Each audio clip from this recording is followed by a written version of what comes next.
Hello everyone, welcome to my YouTube channel associate learning. तो जैसा कि मैंने बोला था आपसे कि मैं एमएड फर्स्ट सेमेस्टर का वो भी जो मिड टर्म हुए हैं कहाँ पर CSJMU में यूनिवर्सिटी में जो पेपर होते हैं मिड टर्म, वो पेपर मैं आप सबके लिए लेकर आई हूँ। इससे आप लोग देख लीजिए, इसी तरीके का पेपर आपका भी आएगा। तो ज़्यादा परेशान होने की ज़रूरत नहीं है, पेपर बहुत इजी आता है, बस आपको थोड़ा समझना पड़ता है। क्वेश्चन अगर आपने सही से पढ़ा है तो आप उसको अटेम्प्ट कर लेंगे। तो सेक्शन ए है, सेक्शन बी है और सेक्शन सी है। सेक्शन ए में आपको ऑल क्वेश्चंस आर कंपलसरी, सभी क्वेश्चन करने होंगे। सेक्शन बी में attempt any 2 question out of the 3, 3 question दिए होंगे, उसमें से आपको 2 करने हैं। सेक्शन सी में attempt any 1 question out of 2, 2 question दिए होंगे, उसमें आपको 1 अटेम्प्ट करना है। ठीक है, अब हम लोग पूरे पेपर का एनालिसिस कर लेते हैं। तो सबसे पहले हम सेक्शन ए देख लेते हैं। फर्स्ट क्वेश्चन है, विच of the following is not a characteristics of a good sample. निम्न में से कौन सी एक अच्छे प्रतिदर्श की विशेषता नहीं है। ऑप्शन फर्स्ट है accurate representation of population. Option second having all the properties of the population. Option third biased and subjective. या option fourth adequate sample size. तो इसका सही आंसर ऑप्शन थर्ड होगा, बायस्ड। मैंने आपको जो पहली क्लास मैंने ली है, मैंने आपको उसमें ही बताया है कि जो हमारा रिसर्च होनी चाहिए वो बायस्ड नहीं होनी चाहिए। तो हम लोग क्या, और सब्जेक्टिव भी नहीं होनी चाहिए, हमारी ऑब्जेक्टिव रिसर्च होनी चाहिए, रिलायबल होनी चाहिए और वैलिड होनी चाहिए। अगर आप जो मैं क्लासेस ले रही हूँ वो आप अगर रेगुलर लेंगे तो आप जब क्वेश्चन पेपर देने बैठेंगे तो आपको कोई भी प्रॉब्लम नहीं होगी। नेक्स्ट क्वेश्चन है, identify the appropriate sampling technique for the following research problem. निम्न शोध समस्या हेतु उपयुक्त न्यायदर्शन तकनीकी की पहचान कीजिए। अ स्टडी ऑफ, अब ये दिया गया है, इसमें से आपको देखना है कि इसका सही आंसर क्या होगा। अ study of emotional intelligence and adjustment of physical handicapped student studying in various universities of UP. यानी उत्तर प्रदेश के विभिन्न विश्वविद्यालय में अध्ययनरत शारीरिक विकलांग विद्यार्थी की संवेगात्मक बुद्धि एवं समायोजन का अध्ययन। ऑप्शन फर्स्ट है परपोजिव सैम्पलिंग। ऑप्शन सेकेंड है स्नोबॉल सैम्पलिंग। ऑप्शन थर्ड है सिस्टमैटिक सैम्पलिंग। या ऑप्शन फोर्थ डेंस सैम्पलिंग। तो इसका आंसर क्या हो जाएगा, परपोजिव सैम्पलिंग आ रही है। अभी मैंने सबसे पहले रिसर्च का मीनिंग और डेफिनेशन पढ़ाई है आपको, इसके बाद हम नेचर की वीडियो लाएंगे, फिर कैरेक्टरिस्टिक और जो प्रोसेस है हमारे रिसर्च का वो, फिर उसके बाद सैम्पलिंग, ऐसे धीरे धीरे करके पूरा कोर्स हम कवर करेंगे। तो नेक्स्ट क्वेश्चन देखते हैं, consider this following research problem. निम्न सोच समस्या पर विचार कीजिए। A study of effectiveness of innovative teaching learning tool in academic achievement of graduate level students studying in CSJMU University Kanpur UP। CSJMU में विश्वविद्यालय कानपुर उत्तर प्रदेश में अध्ययनरत स्नातक स्तरीय विद्यार्थियों की शैक्षिक उपलब्धि पर नवाचारी शिक्षण अधिगम उपकरणों ITLT के प्रभाव का अध्ययन। Which is correct the following. निम्न में से कौन सा सही है, तो बताइए। फर्स्ट है इनोवेटिव टीचिंग लर्निंग यानी dependent variable. Option second academic achievement independent variable. Option third stress और एंजाइटी यानी intervening variable. Graduate level student यानी एक्स्ट्रानॉशियस वेरिएबल।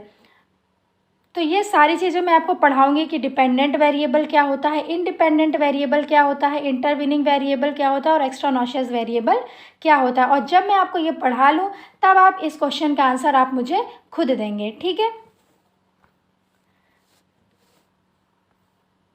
तो नेक्स्ट क्वेश्चन है, which among the following is a secondary source of data. निम्नलिखित में से कौन सा डेटा का द्वितीयक स्रोत है। ऑप्शन फर्स्ट इंटरव्यू यानी साक्षात्कार। ऑप्शन सेकेंड पार्टिसिपेंट्स डायरी, प्रतिभागियों की डायरी। Option third national sampling survey organisation.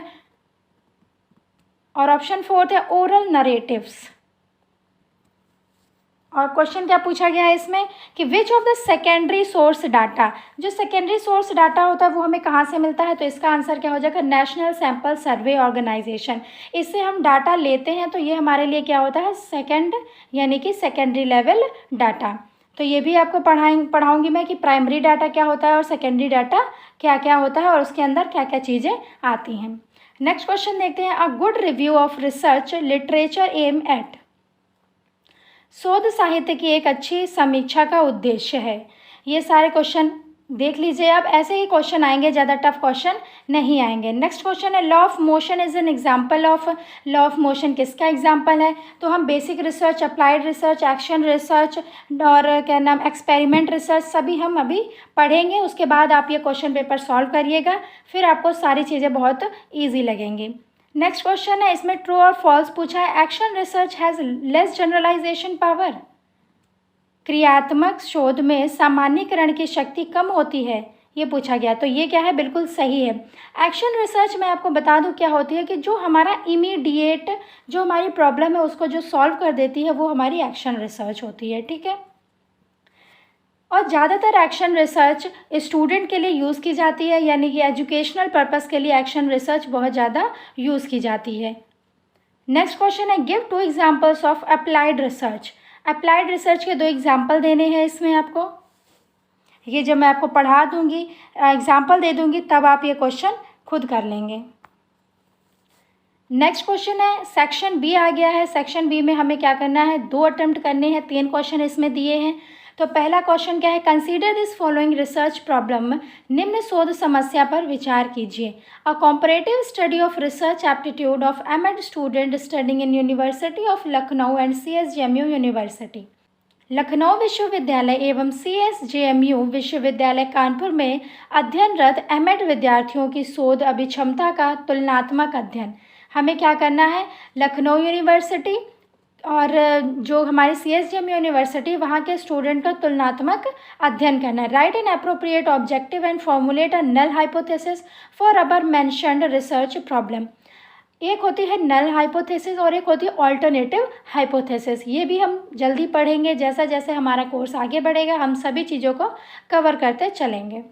बस आप चैनल से बने रहें, चैनल को सब्सक्राइब करें, बेल आइकन को प्रेस करें और जितना हो सके उतना शेयर करें। नेक्स्ट क्वेश्चन है, what do you mean by educational research state some area also. शैक्षिक अनुसंधान यानी एजुकेशनल रिसर्च से आप क्या समझते हैं? कुछ क्षेत्रों का भी उल्लेख कीजिए। नेक्स्ट क्वेश्चन है, what is difference between reference and bibliography. संदर्भ और ग्रंथ सूची के बीच अंतर कीजिए। ये हो गया हमारा सेक्शन बी। अब हम देखेंगे सेक्शन सी में। तो सेक्शन सी में 2 क्वेश्चन दिए हैं, मगर इसमें से हमें कितने करने हैं? 1 क्वेश्चन करना है। तो पहला क्वेश्चन देखते हैं, make a research design for the following research problem. ये जो प्रॉब्लम दी गई है इसमें हमें क्या करना है? एक रिसर्च डिज़ाइन हमें तैयार करनी है।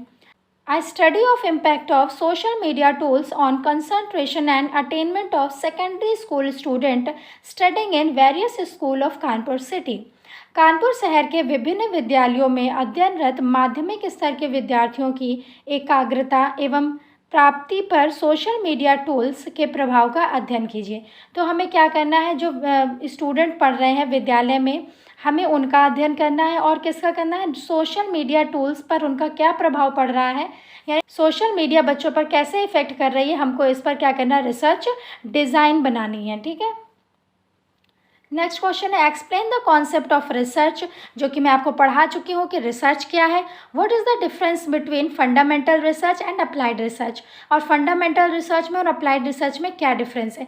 ये 6 नंबर का क्वेश्चन है और जितना मैंने आपको रिसर्च का कॉन्सेप्ट में लिखाया है, पढ़ाया है, अगर आप उतना लिखेंगे और उसके बाद 2 डिफरेंस लिखेंगे, 2 फंडामेंटल और अप्लाइड में डिफरेंस, अगर आप 4-5 डिफरेंस लिखते हैं और कॉन्सेप्ट रिसर्च का अच्छे से समझा देते हैं, जैसा कि मैंने वीडियो में आपको पूरा अच्छे से समझाया है, अगर वो आप लिख देते हैं पूरा तो आपको पूरे नंबर मिल सकते हैं।